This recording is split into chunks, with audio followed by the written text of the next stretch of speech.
Olá, eu sou Luciana Martins Maia e eu estou aqui hoje, nesse vídeo, para responder algumas dúvidas que os professores têm me passado. Então, hoje nós vamos falar de como dar conta no planejamento, não só do primeiro ano, mas de qualquer outro ano escolar, dos conteúdos todos, dos lançamentos, da fixação e ainda oferecer às crianças oportunidades lúdicas, que é o que elas gostam, que é o que elas querem, que é o que elas cobram da gente enquanto professor. Muitas vezes elas dizem que a escola é chata, que elas estão cansadas, que elas querem brincar. Então, como é que a gente pode dar conta disso?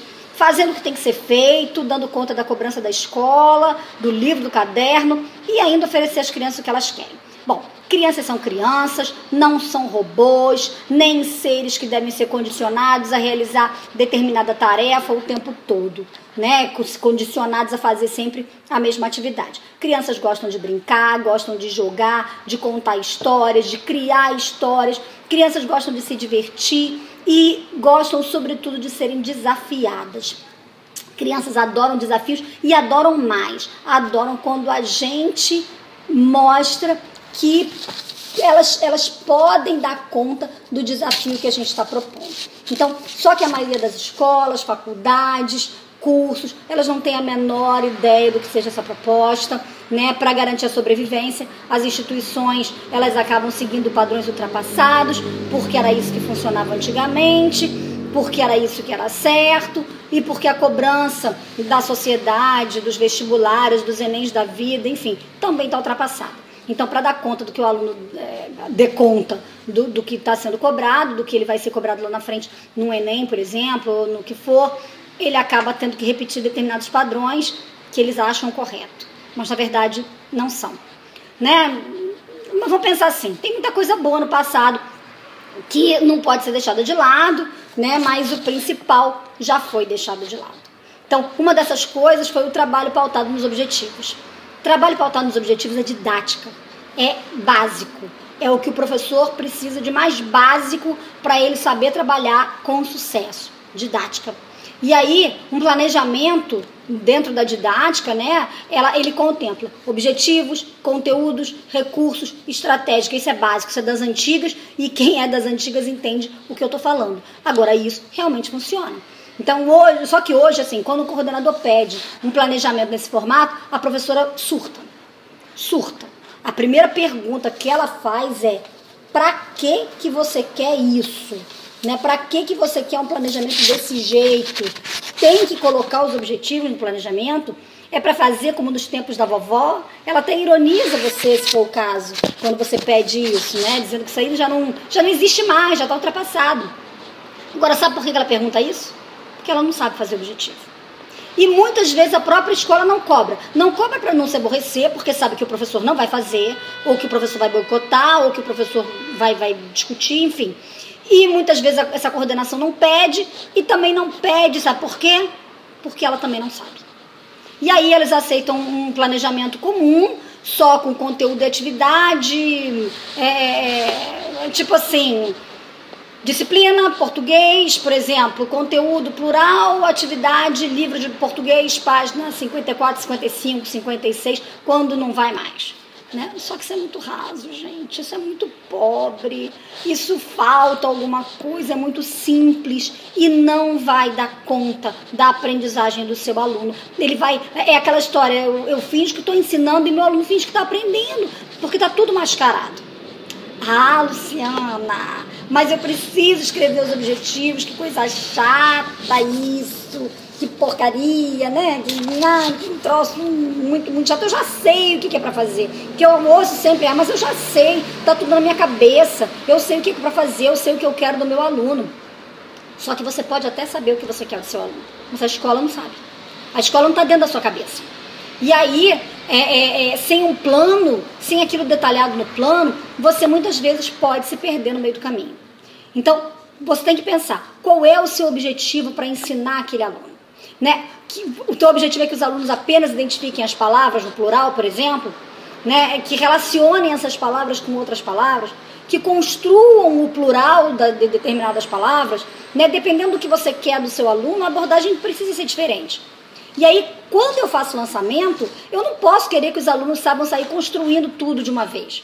né? Eu preciso que eles identifiquem o que eu lancei num determinado contexto, depois façam comparações em outros contextos, depois analisem, relacionem o que foi ensinado a diversas oportunidades, para depois os alunos passarem a construir suas hipóteses sozinhos e sistematizar aquilo que foi ensinado, seja no livro, seja no caderno, seja no que, onde você quiser que ele registre, né? Mas que ele registre o que foi aprendido. Isso é uma sequência que vale para tudo, desde a educação infantil até o ensino médio. É uma sequência de aprendizagem, né? Primeiro o aluno faz a identificação do que foi ensinado, depois ele faz uma análise, uma comparação, relaciona aquilo com outros contextos, constrói as suas hipóteses e aí ele sistematiza. Quando a gente pula tudo isso e passa para a sistematização antes, a gente está privando o aluno de realmente ele fazer uma aprendizagem. A gente está privando o nosso aluno, a gente está pulando etapa, a gente está queimando etapa. Então lá na frente ele já vai ter esquecido aquilo que ele aprendeu, porque ele vai ter passado direto do lançamento para a sistematização sem ter processado aquela informação. E aí na hora de você fazer o teu objetivo, é só você usar o verbo no infinitivo. Então, identificar, analisar, comparar, relacionar, construir, escrever, criar, descrever, fazer, avaliar, enfim, colocar isso. É simples, né? Quando eu estiver ensinando o conteúdo, eu devo fazer a pergunta para mim mesma. O que eu desejo que o meu aluno aprenda? Ao final dessa atividade, o meu aluno deve ser capaz de quê? E aí você relaciona colocando esses verbos no infinitivo. Ele deve ser capaz de quê?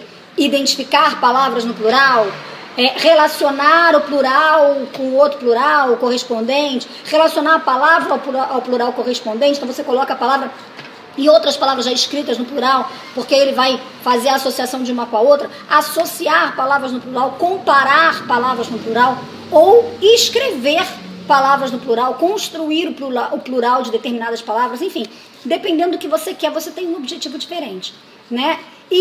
Mas o que isso tem a ver, Luciana, com dar conta do planejamento e oferecer oportunidades lúdicas para o aluno, conforme você falou no início? Tem a ver tudo. Porque você pode fazer isso tudo junto e misturado no mesmo planejamento. Né? Quando você faz um planejamento por objetivos, você consegue dividir na própria aula atividades em que a criança desenvolve a atenção, brinca, é ouvida, dá a sua opinião, né, no início da aula, quando você vai chamar a atenção da criança para o conteúdo que você quer ensinar. É o momento de você fazer uma atividade lúdica com ela, de fazer uma brincadeira, de cantar uma música, de contar uma história, de fazer ela conversar com você, de dar a opinião dela. E aí você vai conseguir dar, depois de tudo isso, você pega e vai desenvolver a sua aula, vai dar o seu conteúdo, vai ensinar o que você tem que ensinar, e o aluno deve ser desafiado sempre, durante a sua aula, a identificar, a comparar, a analisar, a construir, seja oralmente, seja no quadro, seja com o corpo, ou o que você quiser, com o recurso que você quiser usar e tiver selecionado para aquela sua aula. Então, por fim, depois de tudo estar entendido, o aluno vai para o livro, vai para o caderno, vai para a folha, vai registrar da forma como você selecionar aquilo que foi aprendido. E aí você avalia, seja por meio de uma conversa, da análise da produção desses alunos, da observação ou de qualquer outro recurso que você tiver em mãos para avaliar. Se todos entenderam o que você ensinou, né, ótimo.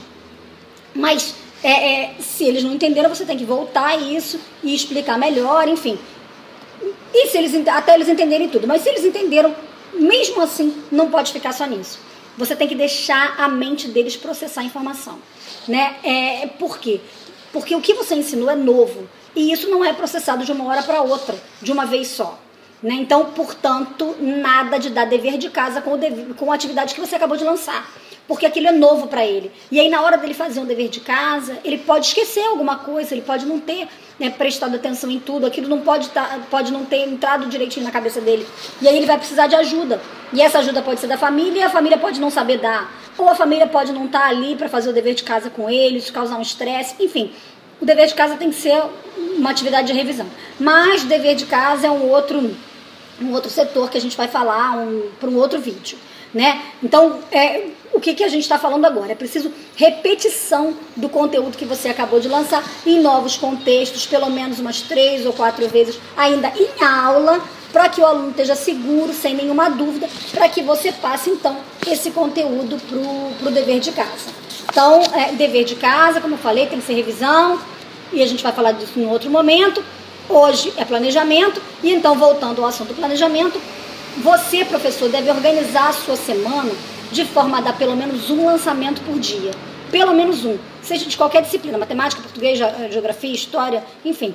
Seja de qualquer disciplina, mas seguindo essas etapas, essa estrutura de objetivo, estratégia, recurso, objetivo, conteúdo, estratégia, recurso, e dando oportunidade da criança se divertir com aquilo e ser desafiada a pensar e alternar esses lançamentos com atividades de fixação e de revisão. E essas atividades, elas podem ser tanto da forma sistematizada no caderno, no livro, ou de forma lúdica, e, enfim. E aí você alterna, você dá uma atividade de lançamento, você dá a oportunidade deles brincarem, deles discutirem, deles falarem, e aí alterna com atividades de sistematização, de fixação no caderno, com atividades de revisão, com atividade de fixação de uma forma lúdica, de brincadeira, enfim. E no fim da aula, você pode deixar um tempinho para algo mais light, como contar uma história, como desenhar, como ouvir uma história, como jogar, enfim. Você pode alternar isso com várias atividades no finzinho da aula, né? Você pode organizar uma semana colocando um dia para cada coisa, né? Assim você garante que todas as crianças passem pelos mesmos processos, porque se você deixar muito livre, vai ter aquele aluno que vai só jogar, vai ter outro aluno que vai só ler história. Então, por exemplo, se você criar uma semana, vou dar um exemplo, você pode fazer diferente, né? Segunda é dia de ouvir história, na terça é dia de jogos matemáticos, na quarta seria um dia do desenho livre, na quinta dos joguinhos de português, na sexta seria a oportunidade dos alunos contarem histórias uns para os outros, ou pegarem livros de história e lerem eles para eles mesmos, enfim. Isso aí você mesmo com a sua criatividade você pode modificar dentro do teu contexto, né? Só um exemplo. Mas essas atividades, elas podem ser realizadas nos 30 minutos finais da aula. Você organiza a turma para a saída, um pouco antes, e aí faz isso. E, Luciana, mas eu não tenho tempo. Eu tenho muito conteúdo para dar. É só você se planejar. Você deixa o tempo para isso. Por quê? Porque esse tipo de atividade vai fazer os alunos darem um salto qualitativo enorme, né, em termos de rendimento escolar. E além de tornar as atividades escolares muito mais prazerosas, muito mais interessantes para eles. E aí você vai ganhar tempo, porque eles gostando de estar na escola, gostando de fazer as atividades, eles vão fazer mais rápido e não vão te atrapalhar. Não vão te dar problema de disciplina, por exemplo. E aí a coisa vai render. Então você estrutura o teu tempo para colocar no planejamento, no último tempo, as atividades de organização da sala e de atividades mais light, que contemplem uma coisa mais prazerosa para eles, né? E aí você vai ter ganhos muito maiores mais na frente no rendimento deles. Então não esqueçam, trabalhar com planejamento, um lançamento por dia, na sequência, objetivos, conteúdo, estratégia, recursos a serem utilizados. E aí, alternando com esse lançamento, nessa estrutura, atividades de revisão e de fixação. Dever de casa, atividade de revisão, para que ele possa fazer sozinho. E no final da aula, atividades mais leves, direcionadas, mas que eles possam fazer de forma autônoma, de forma independente. E aí você vai ver, experimenta. Depois vocês me dizem se não deu resultado, se não foi muito mais interessante. Bom, eu espero ter contribuído, ter esclarecido algumas dúvidas, espero ter contribuído para a melhoria da prática de vocês. Se você gostou ou não do vídeo e quiser saber mais, conversar comigo, enfim, deixe seu comentário aqui embaixo do vídeo, que eu vou ler, vou responder, enfim, vou adorar saber a opinião de vocês com relação a isso que eu falei. E beijo grande no coração, até o próximo vídeo.